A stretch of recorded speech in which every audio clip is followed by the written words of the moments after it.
Uric ആസിഡിന്റെ ഡയറ്റിനെ കുറിച്ചാണ്. ഇന്ന് യുവാക്കൾക്കാണെങ്കിലും കുറച്ച് പ്രായം ചെന്ന ആൾക്കാർക്കാണെങ്കിലും വിട്ടുമാറാതെ ജോയിന്റ് പെയിൻസ് വരുമ്പോൾ നമ്മൾ ഡോക്ടറെ കൺസൾട്ട് ചെയ്യും. ഡോക്ടർ ബ്ലഡ് ഒക്കെ നോക്കിയതിന് ശേഷം പറയും യൂറിക് ആസിഡ് ശരീരത്തിൽ വളരെയധികം കൂടുതലാണ്, അതുകൊണ്ട് മെഡിസിനോടൊപ്പം തന്നെ കുറച്ച് ഡയറ്റ് കൂടെ കൺട്രോൾ ചെയ്യണമെന്ന് പറയും. ആ ഡയറ്റ്സ് എന്തൊക്കെയാണെന്നുള്ള കുറച്ച് പോയിന്റ്സ് ഞാൻ നിങ്ങൾക്ക് പറഞ്ഞുതരാം. പ്രധാനമായും നന്നായി വെള്ളം കുടിക്കുക.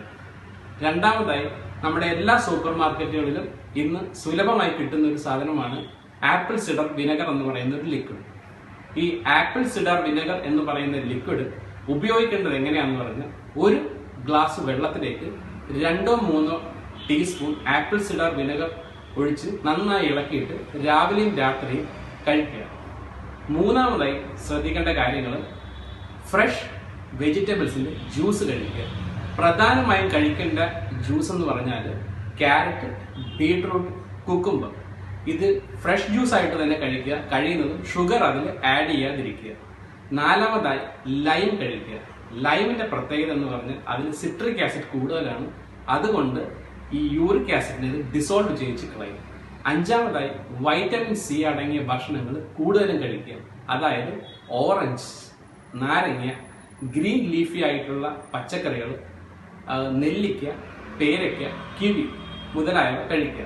കുറച്ചുകൂടെ ഹൈ ഡയറ്റ് നോക്കുന്ന ആൾക്കാരാണെങ്കിൽ കഴിയുന്നത് ഫുഡിൽ ഒലിവ് ഓയിൽ പ്രിപ്പയർ ചെയ്യാൻ ശ്രമിക്കുക.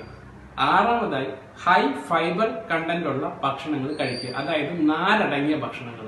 അത് പ്രധാനമായും oats, apple, orange, cabbage, broccoli മുതലായ സാധനങ്ങളാണ് കൂടുതലായിട്ട് കഴിക്കേണ്ടത്. ദിവസവും രാവിലെ ഗ്രീൻ ടീ കുടിക്കുകയാണെങ്കിൽ വളരെ നല്ലതായിരിക്കും. പിന്നെ പ്രധാനമായും ശ്രദ്ധിക്കേണ്ട ഒരു സാധനമാണ് ഷെൽ ഫിഷുകൾ. ഷെൽ ഫിഷ് എന്ന് പറഞ്ഞാൽ തൊണ്ടടങ്ങിയ മത്സ്യങ്ങൾ, അതായത് കക്കാർച്ചി, കല്ലുമ്മക്ക, ചെമ്മീൻ, ഞണ്ട്, മുട്ട മുതലായവ കഴിയുന്നത് ഒഴിവാക്കുക. അവസാനമായിട്ട് പറയുകയാണെങ്കിൽ ആൽക്കഹോളും ബിയറും യൂറിക് ആസിഡിന്റെ അളവ് ശരീരത്തിൽ ഒരുപാടായിട്ട് വർദ്ധിപ്പിക്കും. അതിനോടൊപ്പം തന്നെ സ്ട്രെസ് കുറയ്ക്കുക, നന്നായിട്ട് ഉറങ്ങുക.